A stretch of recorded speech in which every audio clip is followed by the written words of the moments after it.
in-house analyst Saeed Fuad as they bring to you breaking news and analysis, exclusive interviews, engaging debates, public interaction, election coverage, and all political conversations. Straight 120 minutes of live, unfiltered, and unapologetic political conversations. At some point, we must ask ourselves that what has caused us to be in this present state? Is it because Nigerians are not talking enough? Every Wednesday from 1 p.m. to 3 p.m. on mainland 98.3 FM, the sound of Lagos.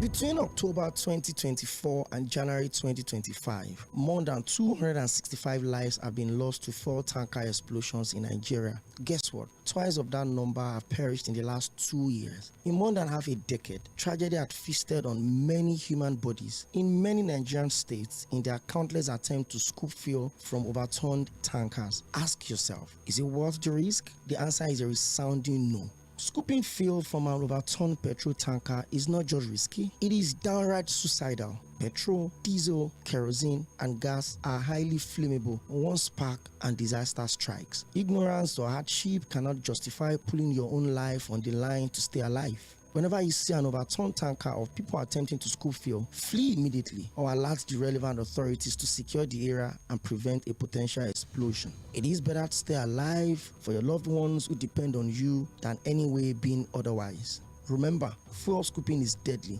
Don't take the risk. Stay alive, be alive, and live well. This message is from Mainland 98.3 FM, the sound of Lagos.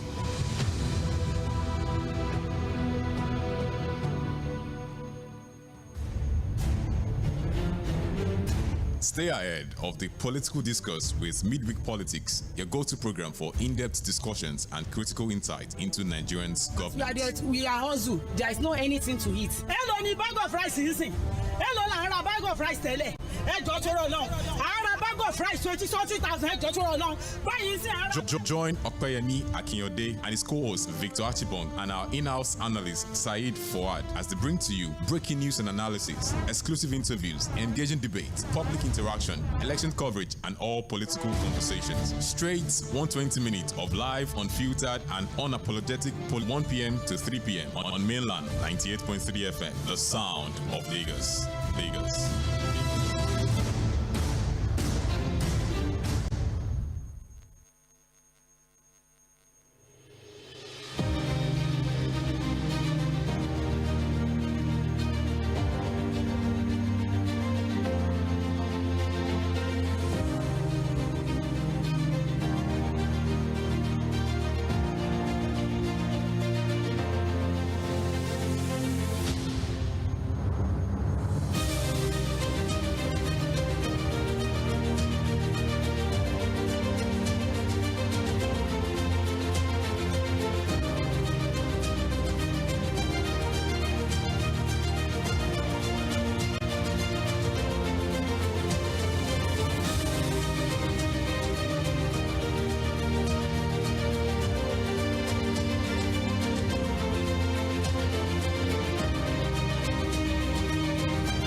A very good afternoon to you. Welcome to the Midweek Politics live on Mainland 98.3 FM. It's a Wednesday edition. I would always get to do this every Wednesday from 1 to 3 p.m. Today is the 21st day of the month of May 2025.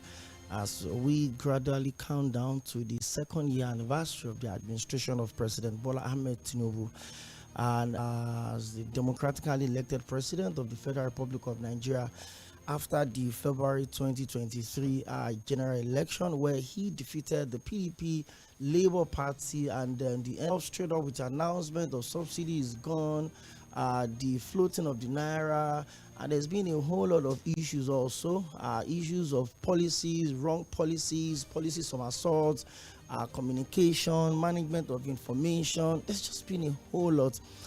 May 2025, we'll have seasoned analysts join us in the studio live for a scorecard and appraisal of how far the president has come, how well he's also performed, especially in line with the health in area of education, sport development, everything that was promised in that manifesto. We'll scrutinize it in details on the 29th of May. That's next week, Thursday. I would have the acting or the former acting DG of NBC and the zonal director, Mr. Matthew Okuda, will be in the studio with us. Crossfire. We'll try and get the PDP and APC, interest persons to also be on the show. So it's going to be a bumper setup next week, Thursday. Don't miss it. But that would be by 4 to 5:30. First engagement on how much more Nigerians have gained, of how better we've become in the last 2 years.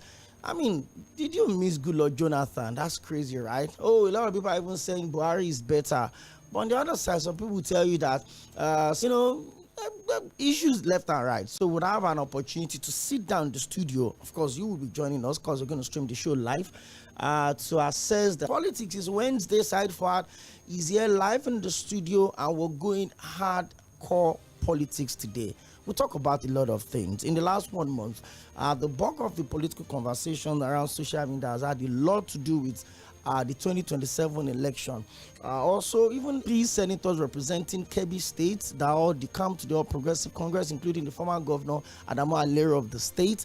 Also, 3 senators themselves are not even indicated if he's going to run for the second time. Where does this put the conversation of the opposition? I will talk about all of that. Political party, I look at the People's Democratic Party, it looks like the last straw they have will be thrown out on the 27th of Bukola Saraki, and 6 others would have to make known their findings, also call for NEC. And then we'll have a lot of issues that will be looked into. The conversation around Sunday Ude Okoye, the former youth leader of the party at the national. There's also Senator Samuel Ayao that has been holding sway, saying, you know what, this is who I am. I'm so keenly contested. And there's also the conversation of Setonji Akoshedo, one of the people that was also pushed forward. But NWC, that's the Board of Trustees and the National Working Committee, and some governors are not exactly comfortable with the choice of Senator Bukola. So I asked, Barrister Fred Nzako was in the Situation Room on Monday, and we asked him this question: does he think this is what the PDP needs at the moment? And he says they've got to find a way to reconcile it. Maybe it's late, maybe it will never happen. To those problems is very interesting. Okay, and there's also the conversation of Labour Party. Today is Lamida Papa, tomorrow is Jolos Abure, the Senator Namandi. Everyone is just having a say in how that political party continues to survive. June till 2026, and political parties will start talking about the primaries of their party. We're talking about the coalition that will need to drive the conversation of their agenda, ideology down to the 774 local stands.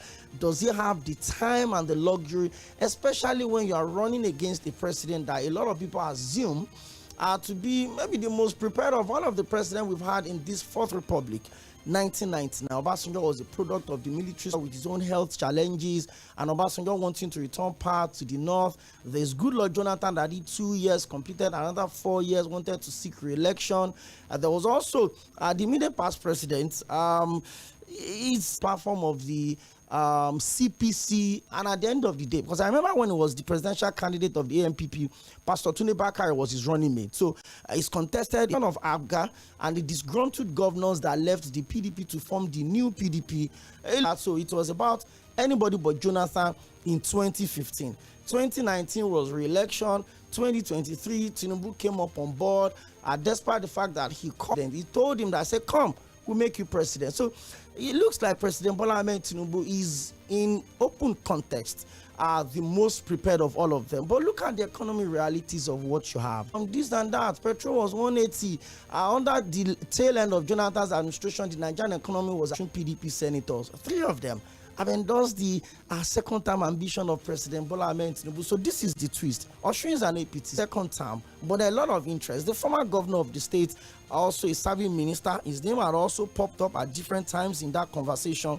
So the question is this: where does that put on me? 45 minutes rather, I will run through all of these conversations to see how much more we can clear some of the doubts that you have. So cannot work in Nigeria. Well, for David, my Minister of Work, the former governor of Ebonyi State, said that, hey, Peter Obi should come around. All the 5 governors of the Southeast, regardless of their political affiliation, will support President Bola Ahmed Tinubu in 2027. So Peter Obi should also coalition aimed at unseating President Bola Ahmed Tinubu, but they gave a condition. Well, we'll also look at the break story during the week, where it was reported that the camp of a VP, a former Vice President Atiku Abubakar, had offered a VP ticket to the Labour Party presidential candidate in the last election, which is Picks on Radio.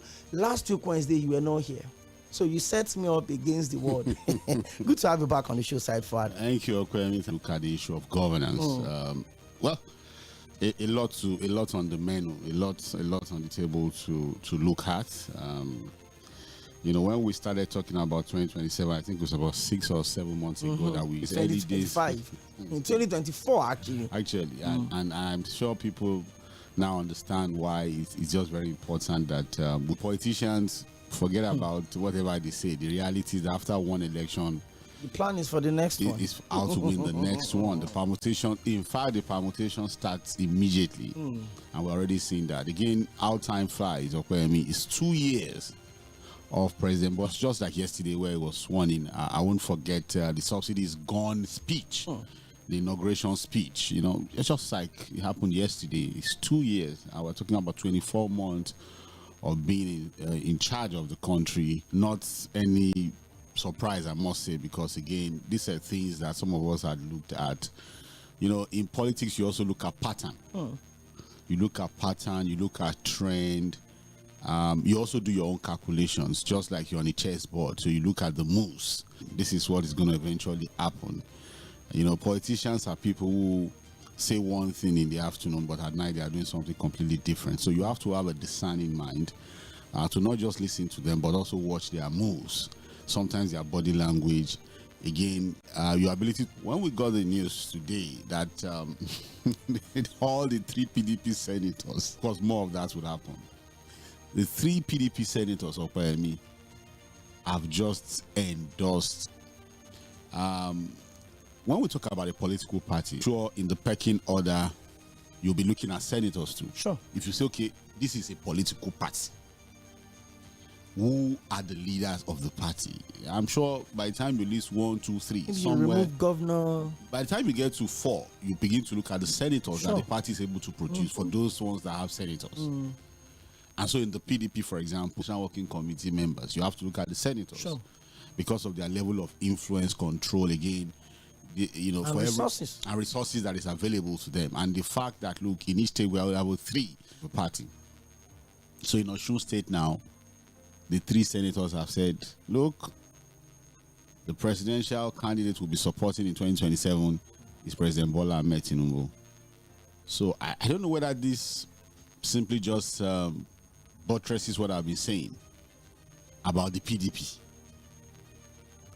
Like you mentioned during your intro, the guys who are supposed to fix the problem of the party have shown consistently from what we're seeing. And I'm talking about from the first to the last person, apart from the people on the Atiku camp. But for everybody that seems to remain in the PDP today, they're fixing the problem of that party. And when I say, look, the governors, for example, if we do a very quick analysis of the governors that are remaining in the PDP, Adeleke, for example, yes, the APC in Osun State, not even one Siam. You understand that, he has, serious hostility. There's a lot of battle going on with the APC and the PDP. In fact, that we can actually establish with what has happened with the local government in Osun State. As we speak, the secretariat is controlled by the APC chairman. The PDP chairman have left the secretariat for them. They just body to work with because the workers have refused to resume. So you understand that at that level of hostility, it would be difficult for you to begin to see an Adeleke having any form of political romance with the APC in Osun State. But the reality is that, look, when it comes to the crisis of to probably get a re-election ticket, where does Adeleke belong in that crisis? Is he of the Wike? Is he pro-Atiku? For example, where does he stand? Have a definite stand as we speak. And it might be difficult for me to quickly blame him because, again, nobody wants to jump into the boiling water. You probably have to place it safe. So I see an Adeleke who knows that, look, he doesn't want any trouble. Probably will just want to be for everybody and for nobody. Gets his ticket, we're going to go into a form of alliance with the APC. Nothing is impossible with our politics. So, but these three senators, again, goes to show that, look, the PDP, I'm saying it with all sense of modesty, and again, I think it's a dead. Even party members of the PDP are finding it extremely difficult to accept that the party is dead. And I understand. Because, again, that was a party that ruled the country for 16 years. And they boasted that they would do 66. And at some points, it was regarded as the largest political party in Africa. Even bigger than the ANC of South Africa. True. And at that point, they were that big. They were in every ward of people who are holding meetings in the name of that party. Its structure or political structure. The reality of the party has shown that, look, this party may not.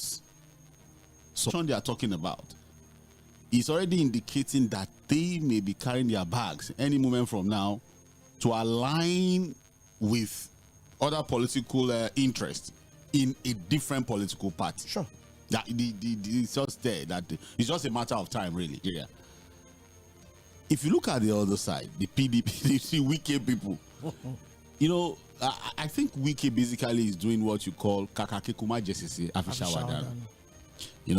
I wanted the ticket of the party. I committed the resources at my disposal. A lot of them most likely state resources. I did everything. I planted people. I supported governors. That's why you see that Wike will say, oh, Bala Mohammed, for example, came to beg me in Port Harcourt. Oh, Diri was there. You see that for all the existing PDP governors, he has a story to tell. And the stories are not denied. He will tell you that, oh, Dino Melaye called me. So at some point, I think, he became the sole financier. When I say financier, the biggest guy with the big paying back, and the payback would have been to get the 2023 presidential ticket. Again, the people that he felt he had worked for betrayed him. We can never forget what happened at that primaries. So it's a man that wasn't going to forget and forgive those guys that were behind what he considers a political humiliation. At some pretend and say, no, now you remove Ayu. And I knew that option also open to them. Even though during the campaign trail I said I can never failed to understand that, look, one of the easiest ways to have been able to resolve the crisis. That's why I keep saying that the people I see around Atiku does not even give me confidence that he understands his politics well. I've always said, if anybody moves around, I knew this statement was coming. If you have an Atiku still moving around with Dino Melaye, he's wasting his time. I'm telling you. Because, and in your boiling room, you need people who are cool-headed, who are strategists, and that's why it seems everything is working for President Bola Ahmed Tinubu. I'm sure they love the guys who make them. My mind tells me the boiling room of the president politically is not like people like Daniel Buala. They have their own job to just go out there, fight it dirty. When they talk, you talk back at them. That's the job they are doing. Let us undo the serious jobs. But I'm sure the people who are doing the permutations, who are making moves, who are reaching out to, are plotting the graph, telling, making the moves. Okay, let's get this in. We have a lot of calculations to look at, I'm sure we'll get it. We'll pull this party down eventually. There's nothing remaining, Ancients now. From that has that influence, that should have enough resources. It should be Saraki. Former two-term governor like Wike. President of the Senate. That's big. Committee. And you can see that the first 2-3 moves he has made. Have started. He created more problem than trying to resolve the problem of the party. and the moves, you don't need any soothsayer, or you don't need to. The reality is that that's a party. And you know, I don't want to say they are playing with fire. I don't know whether they know the president they are dealing with. You know, so because he understands his politics, he knows what he wants, he knows how to take charge of Lagos from 1999 till date is no mean feat. Okay, how many eyes? Anyhow, but you have governors, senators, and nobody has been able to tear that structure apart. It's at the lowest for the opposition when PDP was in power. They called it, and he's been able to continue to push, and look at where he is today. For me, I'm not surprised that the PDP senators are doing this. It's most likely show that as our 2023 election, general elections, how many PDP? Because these three, where are they? Look, these three. If these three started with about that's the numbers I was looking for. Well, by the time we get to 2027, if they are lucky to have senators remaining, seeing their defection anytime soon. In fact, one of my very reliable sources put it up that Governor so it begs this question. Everybody were talking about it, but that coalition now gotten cold. Is there anybody, side forward, legitimately institution electoral act? So you need to belong to a political party, whether by coalition, whether by merger and acquisition, maybe parties coming together. Unfortunately, we don't have as much as we used to have. In 2019, we went to the election with 79 political parties. In 2023, we went with only 18. Out of those 18, only 11 of. Is this election a done deal already, side forward? I'm sure a lot of people will not like this question. They may wait to the All Progressive Congress. That's one governor down.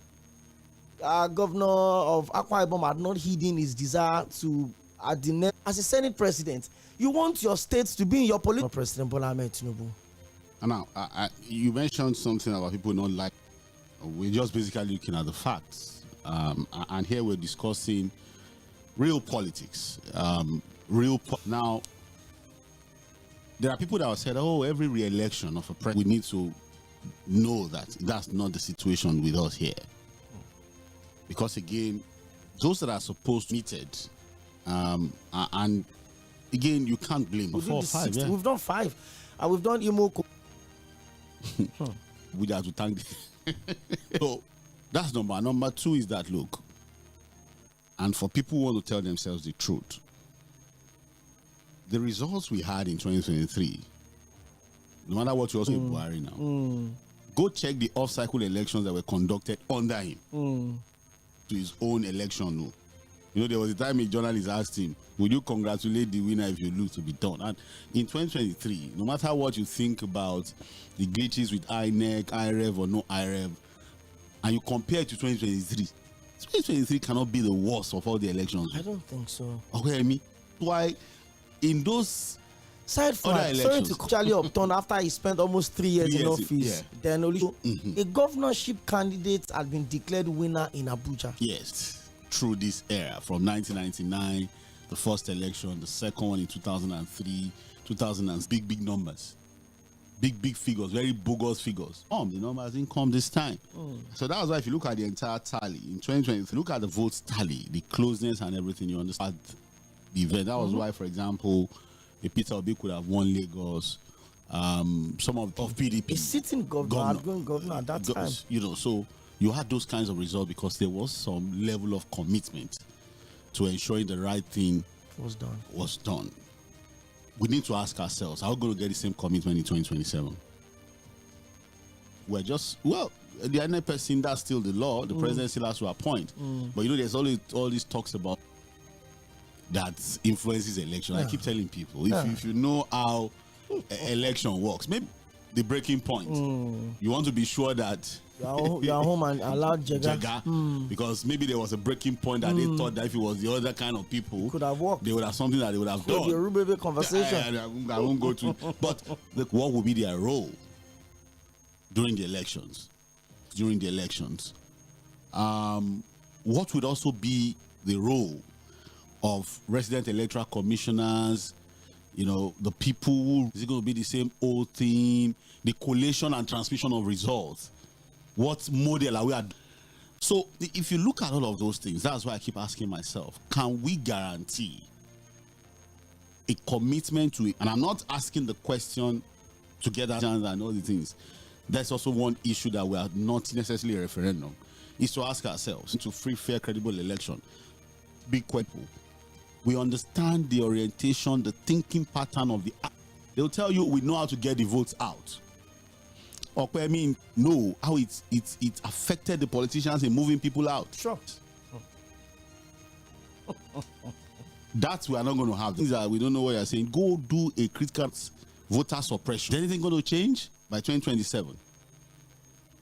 A senator, for example, wants to deliver his constituency, and a very quick analysis of me in it was true or not. Somehow they shall bamboozle their way through to win. Professor Organa Zulum was also very well in charge. Shetima was, but you also have Jigawa, you had Zamfara going to the president. Niger State, Oshun. No, we knew how intel that look the APC, So, but if you look at Atiku now, Atiku has a lot of baggage.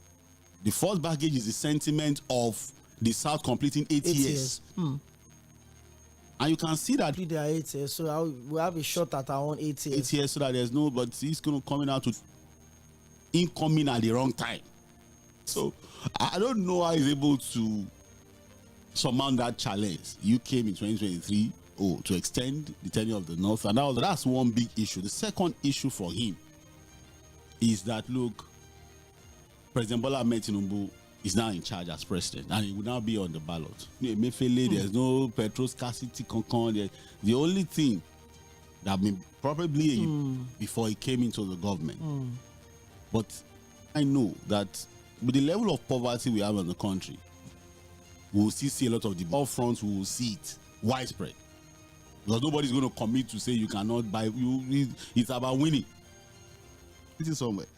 Atiku, for example, won in Katsina. Governor Rada officially they come to the APC. And I want to see the miracle that will make a governor win with Kaduna State. We know what the governor of Basani APC.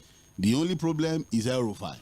Was El-Rufai strong enough to battle the governor? Things that I think may go to Atiku. Bala Mohammed, it looks like Bala Mohammed is ready to throw his rings. And Atiku can. He doesn't, obviously. He has always said that if Atiku runs, then he will run too. He will run too. Except there's a southern candidate. He's just not for Atiku's home front.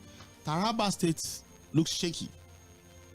Because again, the current government should most likely is going to be a no-go area. If you tie what Bayelsa have been saying, influence, it's also not. Take it down to Obi1 in Edo, Cross Rivers, Delta, Lagos, FC.